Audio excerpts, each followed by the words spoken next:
Hi, advocate Anil Kumar. Welcome to legal capital. Case వేసిన వ్యక్తి చనిపోతే కేసు వేయించుకున్న వ్యక్తి పరిస్థితి ఏంటి అనేది మన ప్రశ్న.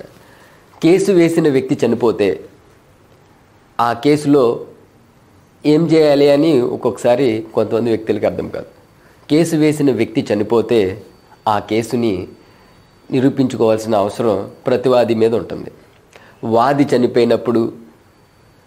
వాది చనిపోతే నిరూపించుకోవాల్సిన అవసరం ప్రతివాది మీద ఉంటుంది. అలాగే ఇలా 2 టైప్స్ ఆఫ్ వేరియేషన్స్ ఉంటాయి. అవి ఎలాగంటే క్రిమినల్ కేసులో ఒకలాగా, సివిల్ కేసుల్లో ఒకలాగా ఉంటుంది. క్రిమినల్ కేసులో కంప్లైనెంట్ చనిపోతే ఒకలా ఉంటుంది, అక్యూజ్డ్ చనిపోతే ఒకలా ఉంటుంది. అక్యూజ్డ్ చనిపోయాడు అనుకుందాం. అక్యూజ్డ్ చనిపోతే ఇంకేముంటుంది?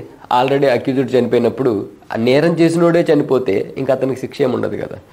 ఒకవేళ అక్యూజ్డ్ కంప్లైనెంట్కి ఏమైనా బాగా అతను అన్యాయం చేసి ఉండి అతను ఏదైనా ఇబ్బందులు పాలు చేసి ఉన్నప్పుడు కొన్ని సందర్భాల్లో అతను ఏదైనా ఆస్తి సంపాదించి ఉంటే, అతని పేరు మీద ఏదైనా డిపాజిట్స్ ఉంటే అప్పుడు అలాంటివి ఏమైనా అడాప్ట్ చేసుకుని కంప్లైనెంట్కి న్యాయం చేసే హక్కు కోర్టుకు దక్కుతుంది.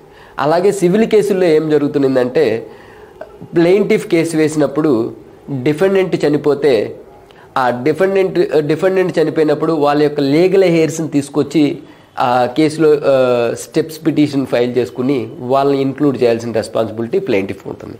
అలాగే ప్లెయింటిఫ్ చనిపోతే అతను చనిపోయినప్పుడు వాళ్ళ యొక్క లీగల్ హెయిర్స్కి సపోర్ట్ చేసి వాళ్ళ యొక్క స్టెప్స్ పిటిషన్ ఫైల్ చేసి వాళ్ళ యొక్క లీగల్ హెయిర్స్ని తీసుకొచ్చే రెస్పాన్సిబిలిటీ డిఫెండెంట్ మీదే ఆధారపడి ఉంటుంది. అలా సివిల్ కేసుల్లో ఒకలాగా, క్రిమినల్ కేసుల్లో ఒకలాగా ఉంటుంది.